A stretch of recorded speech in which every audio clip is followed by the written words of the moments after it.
Hello everyone, UsefulEngine11 here, back again for another custom video, and I will say, it has been a while since the last custom video, but we're back with another custom, and today we actually got a few customs. Here we got a bunch of Break Vans, or I guess as I like to call it, a Break Van special. So, without further ado, let's get into this. Now, I would go into the backstory of these Break Vans, but we really don't need to go into the backstory of like it historical-wise. We all know what Break Vans are for, being attached to the end of the trains to obviously stop them in case they run away. So I think let's actually jump into these customs. So here we're going to take a look at this BR 20-ton Break Van.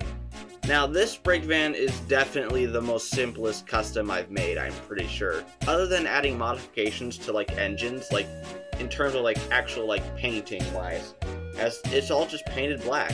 Of course, if you guys couldn't tell by now, all these Break Vans are actually 3D printed by the wonderful Nick TF89.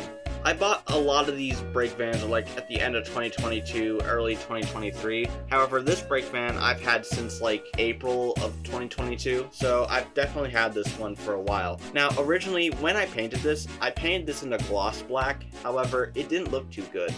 And so when I actually repainted it into a matte black, it looks so much better. Okay, so a tip to custom makers.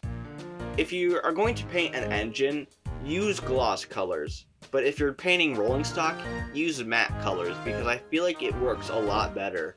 Because since rolling stock is more dirty and more industrial, it just makes perfect sense in my opinion.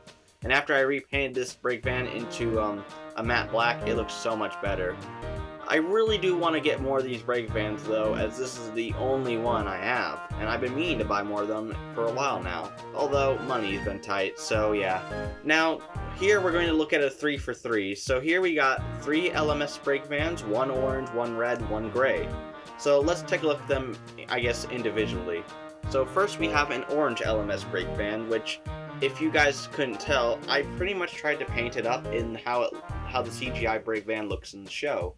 And they use this one quite a lot. I feel like diversity in terms of Break Vans, didn't become apparent until like season 17, which is funny because the Nitrogen era was known for like its diversity within its rolling stock, but the Brenner era was very diverse in terms of Break Vans. This Break Van was pretty much painted orange, and of course, with a gray roof and, gray flooring. However, the thing with this Break Van is that I had to mix the orange to get the right color. I mixed a bit of brown, a bit of orange, and, I tried to get it as close as I could. Unlike the other two Break Vans, which were just straight up, painted, this one was a little bit more intricate, if you could say. I love the way this Break Van turned out with the orange, white, and gray, and of course I added a tail lamp, so it looks great. Now let's move on to this red Break Van, which has a very interesting story. So in this one scene in the Blue Mountain Mystery, we can see James pulling a goods train with a red LMS Break Van.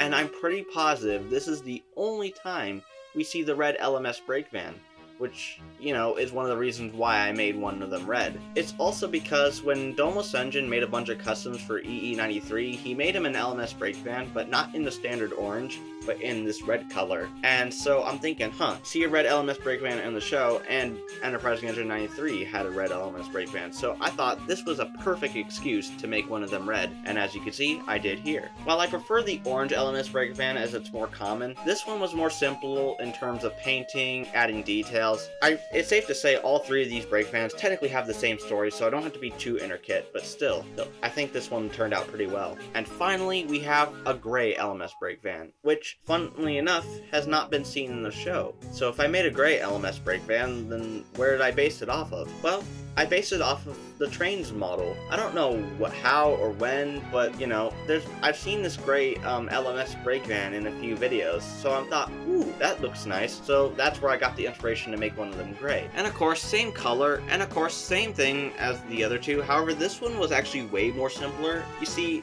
the Break Vans have gray flooring and gray roofs, but this one is all gray. So this one was very easy to paint. A lot easier than the first two. But either way though, I'm very happy with how this one turned out too. And I can't wait to use all 3 of these in my future series whenever that comes. And finally, we have this LMS Break Van, which by the color scheme you may know as Bradford from Season 20. But sadly, ever since his debut episode, he didn't really appear much. He cameoed in JBS, and then he appeared along with Samson in Season 22, with Samson and the Fireworks, but that's pretty much it. But in terms of custom, I was actually in the middle of making a Bradford before Nick had actually announced about the LMS Break Vans, and this is as far as I got, but I'm so glad that I didn't go any further with this, because this looks so much better. By the way, if I was to make a normal Bradford like everyone else, it would have been made out of a Henrietta or a Spiteful Break Van likely. But yeah, thank you Nick for this 3D print design.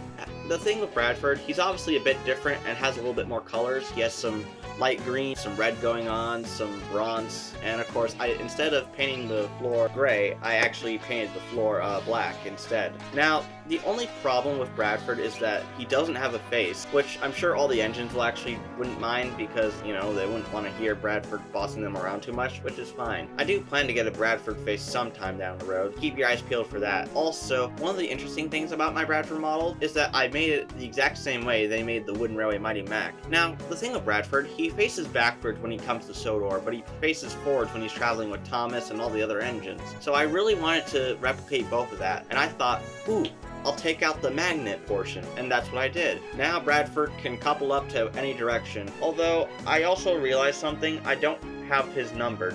I think it's 0107. But either way, I'm very happy with how Bradford turned out, and of course, while he still needs a face, he can still be really useful all the same. So guys, I hope you all enjoyed this custom video, and I have more of them coming up here soon. So without further ado, Useful Engine 11 signing out. Take care everyone, and I'll see you all next time.